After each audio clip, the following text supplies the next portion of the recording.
Maloalele, everyone. Welcome back after the semester break. I hope that you all had a great time.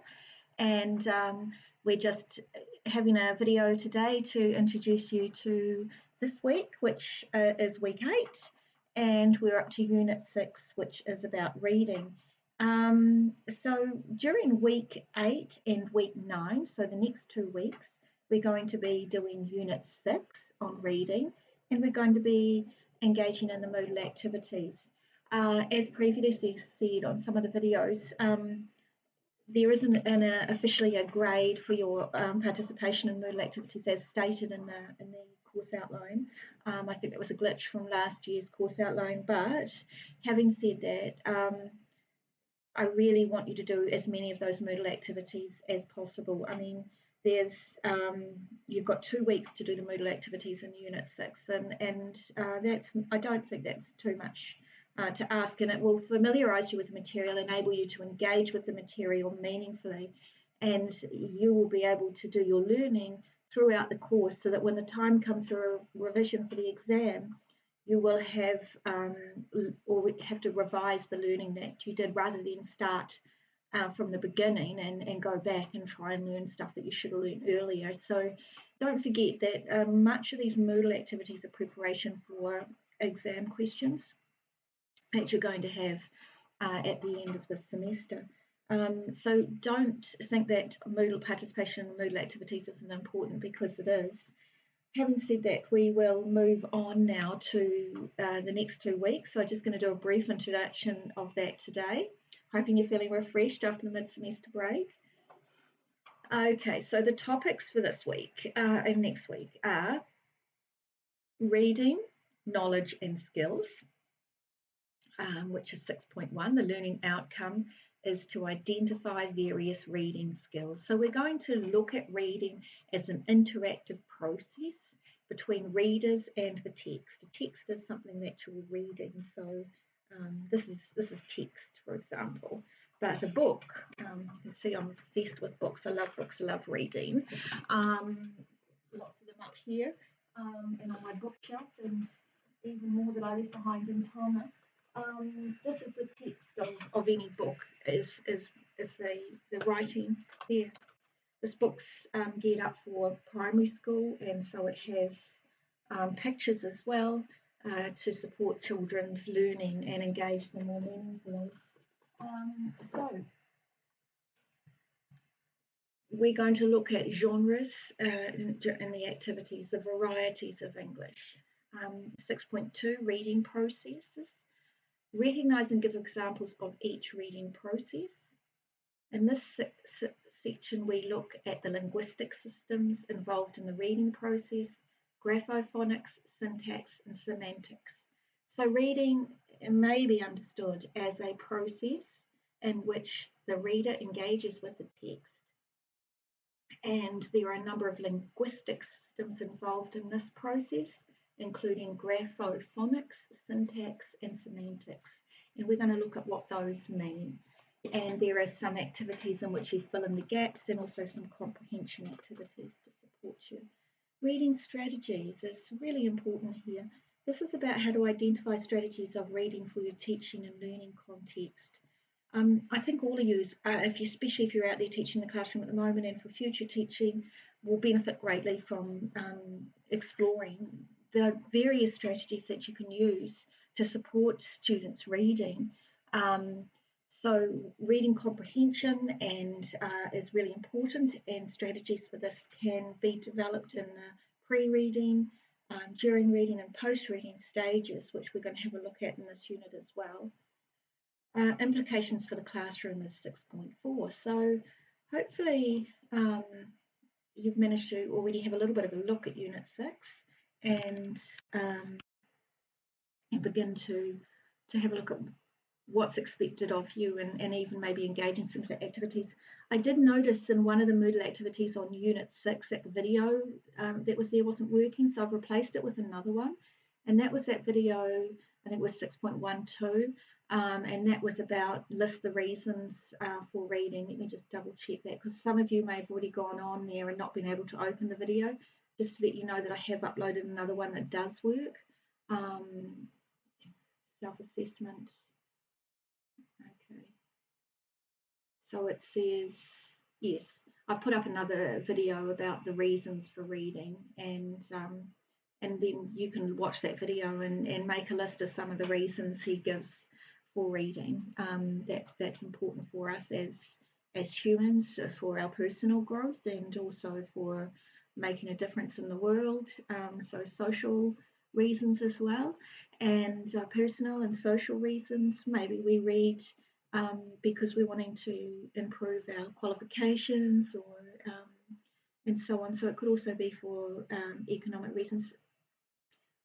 Reading is a great life skill, and it's the beauty of it is that the more you do, the better you get, and the same is true of writing. So think of every book you read as contributing to your bank of skills and about the reading process and becoming a better reader. If English is your second language, reading English books is a great way to improve your language and vocab and to improve not only your vocabulary but also looking at the structure and the grammar of the language. So those are just some thoughts on the reading process and why it's important.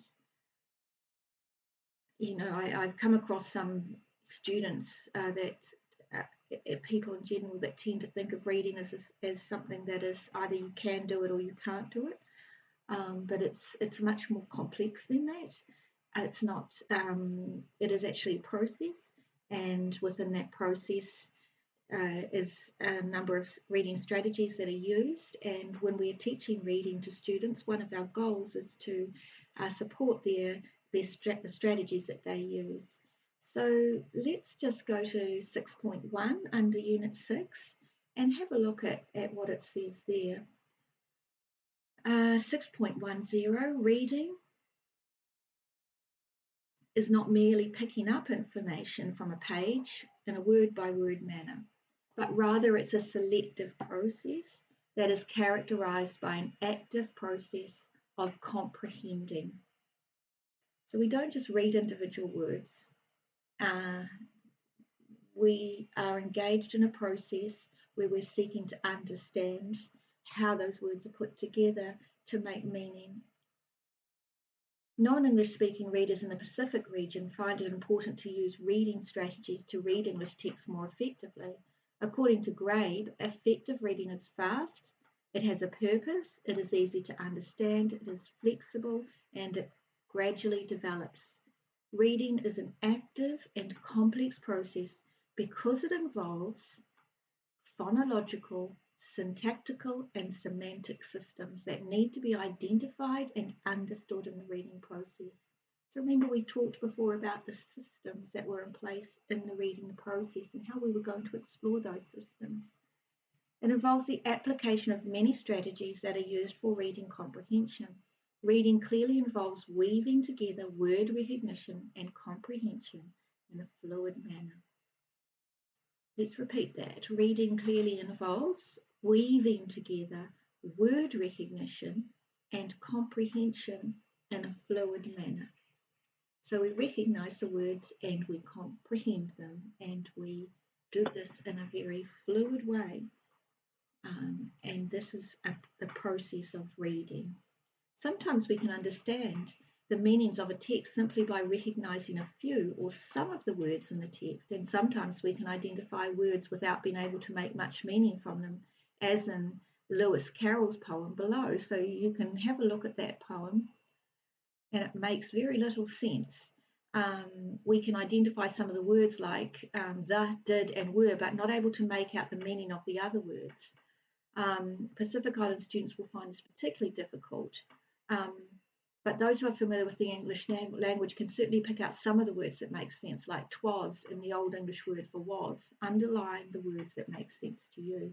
Twas brillig and the slithy toves, did gyre and gimble in the wave, all mimsy were the borogoves, and the mom raths outgrabe. Just doesn't make sense to me at all because I can't recognise the words. I can sound them out, but they don't have meaning for me. things like twas is it was. So that's the Old English, and it doesn't make a lot of sense for most people today. And that's from Through the Looking Glass, originally published in 1872. All right, let's move on to 6.11. Why do we read? Reading is an activity with a purpose. There are many reasons why people read, and these range from wanting to get information or knowledge to enhancing one's knowledge of the language being read, or to read because they enjoy reading. Studies have shown that reading produces significant rewards for even those with limited reading and comprehension skills. Those who read well are likely to read more. In fact, all children should be provided with as many reading experiences as possible, regardless of their achievement level. Cunningham and Stanovich, and note how they do the in-text referencing. When you're reading these, I'm getting all this from your Moodle page. When you're reading that, you can see they say Cunningham and Stanovich, and then they put 2001 brackets after that. That is the correct way of in-text referencing. If you start the sentence with the people that you're referring to, then you put the date in brackets after. So Cunningham and Stanovich state that, or argue that, or say that. If you want to just talk about, premise first the idea, such as children acquire reading skills at a younger age. If children require reading skills at a younger age, they will continue a lifelong time of reading habits. Brackets afterwards. Cunningham and Stanovich, 2001, full stop. If you're quoting directly, put it in quotation marks. So have a look at that. That's 6.11. There are different ways of in-text referencing. This shows you one, and I've just told you another one if you wanted to put the authors at the end of that sentence. But most people in the essays that I'm reading are putting the authors at the beginning of the sentence, and they're putting them in brackets. That's not the correct in-text referencing protocol. So just to let you know that. Okay, so reading is about enjoyment. It's about achievement. It's about developing knowledge and information about something that's important. It's a requirement of learning. If a student wants to become a doctor, the student will have to read lots of books on biology and chemistry and other related science books to get a course into it and get into a course for medicine at the university. So if you want to succeed in the education system, reading is critical for that. So it really opens doors, and I think we all recognise that. So it's something we really need to pay attention to and to try and develop in our students, not just word attack skills where they're learning to decode particular words and sound them out, but also comprehension skills, so they're learning to read fluently and looking for meaning in text. We read because it is essential to our daily lives. For instance, if you go to a restaurant to eat, you have to look at the menu. So this is true. It's part of our daily lives. Okay, and there's a self-assessment activity for you there, 6.11.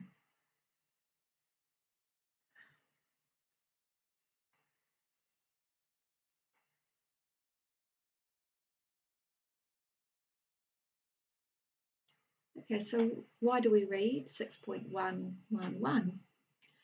Reading enables us to read the labels of a prescription, of course. It's just giving you school rules. It's giving you lots of reasons here. You can read that yourself. It's not complex, about why we read and the uses and purposes of reading. 6.11.2, reading is not only about words that we can read in books, it's also about words that can be seen on road signs and signboards that we see along the streets. Think of other signs you've come across in life. There are road signs on other signboards like those in schools, headmaster's office, directions in the classroom, to the classroom, and so on. So it's not just books where we do reading, is it? Now, reading skills. To read a text or any writing and be able to make out the meaning of some meaning of the text. to read with a great deal of independence, understanding, and fluency, to interact with the message with a great degree of thinking. So it's important that students study a wide variety of texts. It has been proven that students or children read widely, they will develop a rich vocabulary and be accustomed to conventions of the written language. So when we give children access to a wide variety of written texts for them to read, we are exposing them to vocabulary, we're exposing them to language, we're exposing them to the conventions of language. And it helps the student to identify and develop their own interests. So, for example, you've got different kinds of text. You might have a book like this, which is, I showed you before, which is kind of like informative, uses to get information from. It's like a school text, little book here to support students in learning about energy from the sun and sustainability. And it's got some questions at the back there to key vocabulary and discussion questions. Using your first language, discuss the meanings of these words with a partner. And then some discussion questions down there. Those are designed to support the teacher and the students in engaging more meaningfully with the text. We might have a book such as this, which is the history of myths retold, and a vivid retelling of 50 well-known myths from around the world.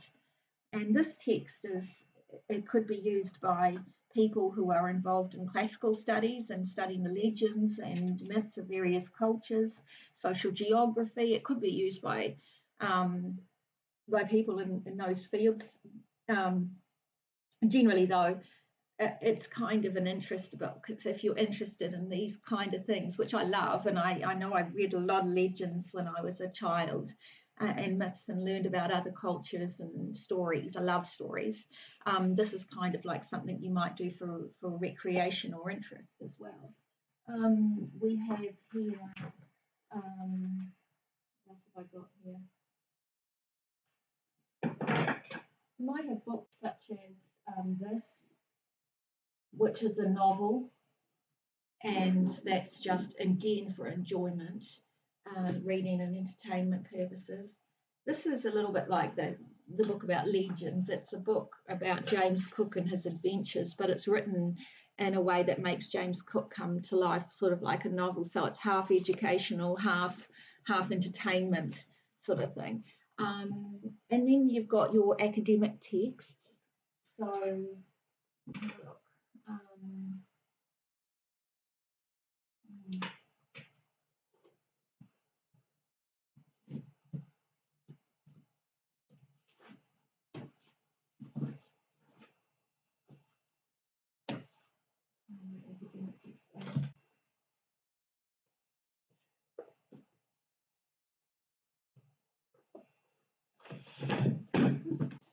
So don't do that with your books.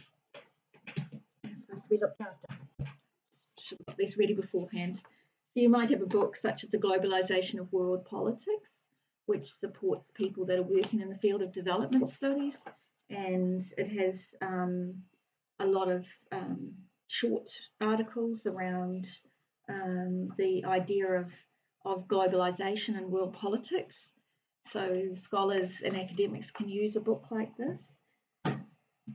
We've got something like this, which has got a lot of historical material about New Zealand, highly accessible, but still one of those kind of really interesting reads, not officially an academic text, but does contain a lot of material along those lines. You might have a book with the kind of things that you're interested in. For example, I eat a vegan diet, and I like to read books which have got recipes in them and tell me about where those recipes came from in the world. So it opens doors to the world. I love landscapes and the natural world, so I've got lots of books about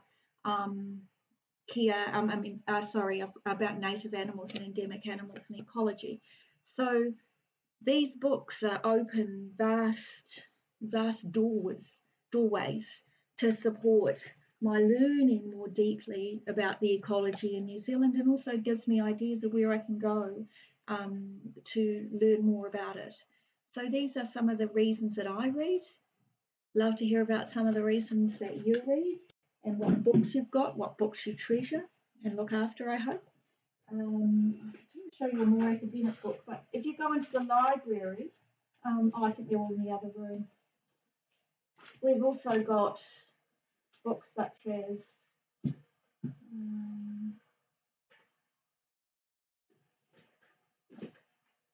I've got some old classics here. Oh yeah, some historical books. I love history, so we've got some books about the early Palangi people that came to New Zealand and how their journeys across the sea. We've got this one. It's a child-friendly version of a report that was written about the experiences and needs of children, including children with disabilities living in Tonga. So it's an academic publication, but also one that is useful for policymakers. This is the child-friendly version, but the version that goes to government helps them to formulate policies. So this information is conveyed in written form in a booklet, and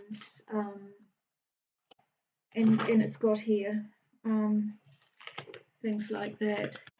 The following recommendations are based on the findings from the research, and then it's got a list of recommendations. Often academics do that sort of thing when they're involved in research. Again, do a lot of research on development theory and politics and globalization. So I've got an academic book here. It can be quite dense, and it gives little case studies and characteristics of theories and so on. Owls Do Cry by Janet Frame, a famous New Zealand author, very old, published in, it's a novel about a New Zealand family and by an author already distinguished for the book of brilliant short stories. It's called Owls Do Cry. It was published in 1960, which was before I was born. And I think Janet Frame's still alive, but it gives you just a really insight and window into the lives of people in New Zealand before I was born. And books and reading help us to travel across time.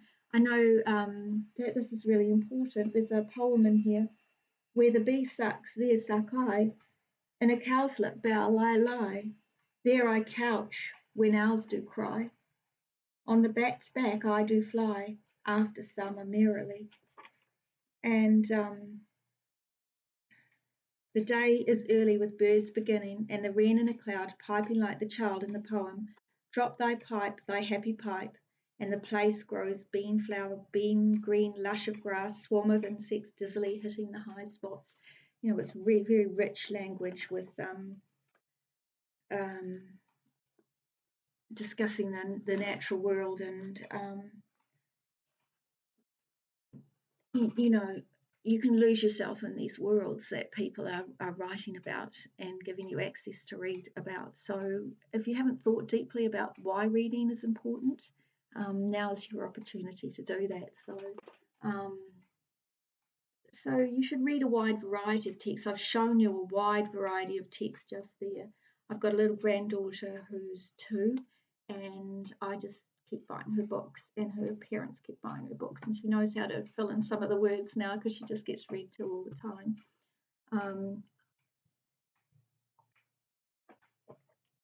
Really important. Let's have a look.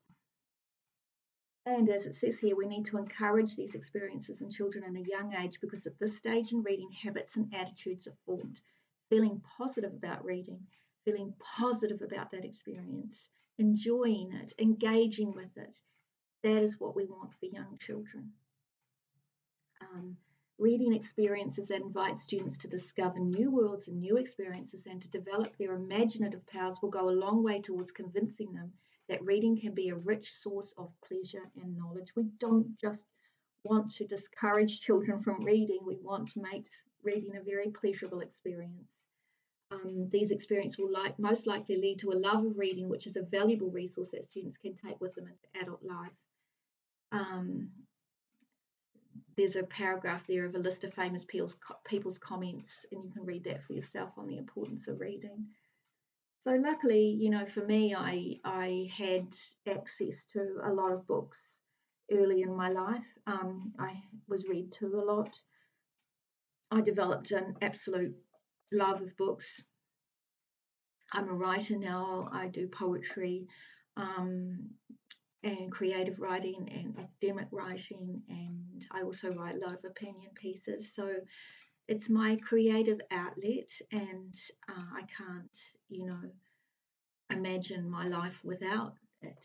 But you know, it's also opened doors for me in terms of my education, and this is why it's so important today that we encourage this in young children as well, and to understand how can we link to young children's experiences or your students' experiences, even older children, to make reading meaningful to them. What's meaningful to a child in the Pacific and what's meaningful to a child elsewhere, say America, are two different things. So you're wanting to select books and encourage reading experiences that are meaningful to the student.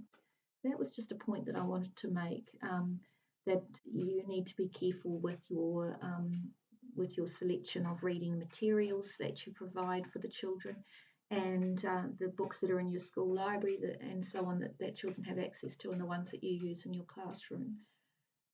Okay, let's just go back to Unit 6.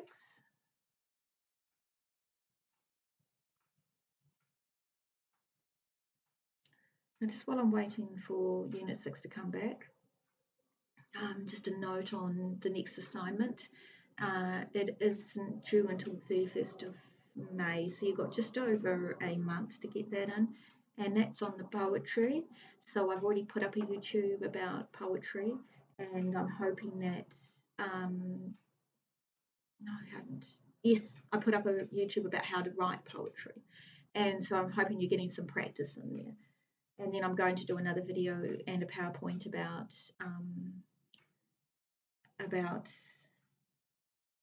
how to develop activities to encourage children's reading, writing, speaking and listening using poetry.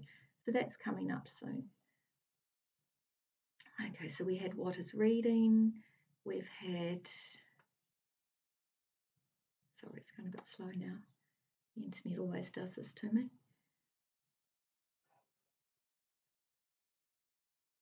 So that will be coming this week, the video and YouTube on poetry.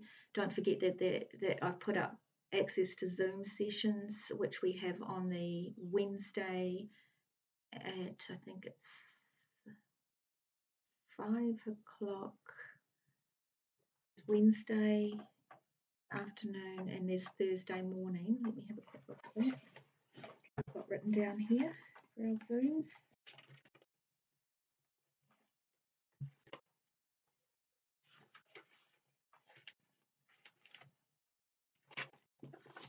Now I've got Wednesday at 5 p.m. There's a Zoom session, and there's a link I put up, and then the same link will take you to a Thursday 10 a.m. session.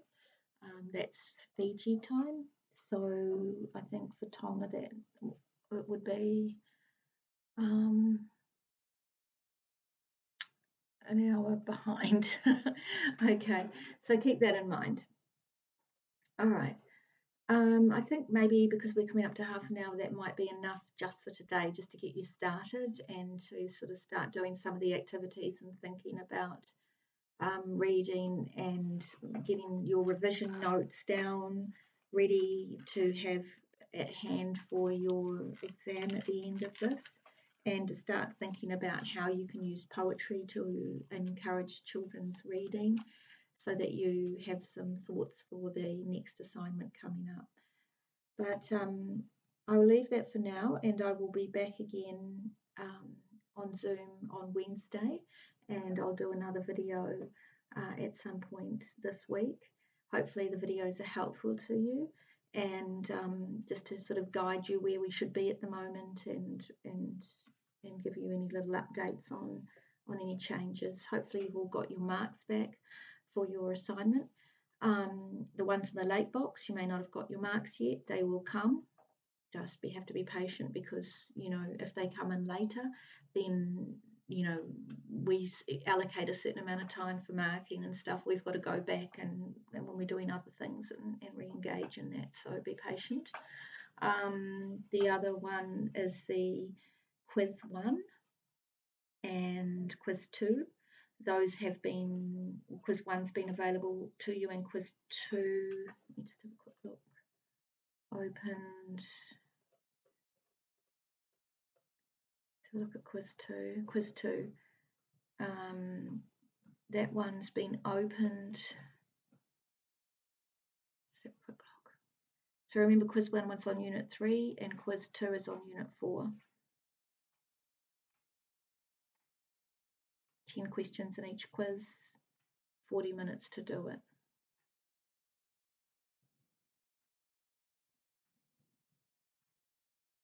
Those are compulsory. Those are the assessed quizzes. There's also the non-assessed quiz, which you have to do practice on and to revise.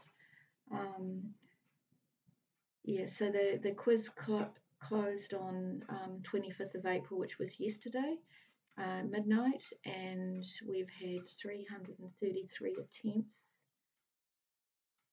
which it's just under the amount of participants in the course. So if there's a reason you didn't finish the quiz and you need that opened up again, you need to email me and tell me. I have had some emails already for quiz 1, and there are some genuine reasons where people didn't have access to the internet, and so on and so forth now, or health issues or accidents or things. Please email me and let me know. I endeavour to get through those emails and reply to you, and then I'll send Barnabas your name so that he can open those quizzes for you if there was a problem with that. Just be patient, because there's a lot of students doing this course, and I'm trying really hard to keep up with the emails and things, but it's not always an easy task. So so well done, those of you that got the quiz finished, and your quiz 1, quiz 2, and your reflection. Now all you've got to do is the poetry assignment and the exam, and the course will be done and dusted. So you're getting there. Alrighty, I will upload this onto YouTube, and we'll talk again soon.